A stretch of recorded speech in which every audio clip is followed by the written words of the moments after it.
అధ్యక్షులు శ్రీ బోనాల శ్రీనివాస్ గారి ఆధ్వర్యంలో ఏదైతే రాష్ట్రంలో తీసుకున్నటువంటి 42% బీసీల రిజర్వేషన్ ఆర్డినెన్స్ సందర్భంగా కృతజ్ఞతలు తెలియజేస్తూ రాష్ట్ర ముఖ్యమంత్రి రేవంత్ రెడ్డి గారికి, అదేవిధంగా బీసీ సంక్షేమ శాఖ మంత్రులు పొన్నం ప్రభాకర్ గారికి హృదయపూర్వకంగా కృతజ్ఞతలు తెలియజేస్తూ వారికి ఈరోజు పాలాభిషేకం చేయడం జరిగింది.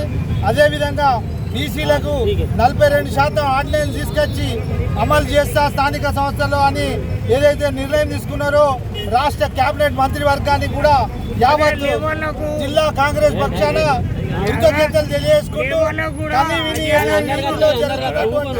బీసీలకు ఆబాది ఇస్తాదారి అనే రాహుల్ గాంధీ గారి నినాదాన్ని ఈ రాష్ట్రంలో మొదటిసారిగా ఇంప్లిమెంట్ చేస్తున్న సందర్భంగా రాష్ట్ర ముఖ్యమంత్రి గారికి, అదేవిధంగా దీనికి నాయకత్వం వహిస్తూ అసెంబ్లీలో కూడా నిర్ణయాన్ని తీసుకొచ్చినటువంటి రాష్ట్ర మంత్రివర్యులు పొన్నం ప్రభాకర్ గారికి కూడా కృతజ్ఞతలు తెలియజేస్తుంటాం. జై హింద్, జై కాంగ్రెస్.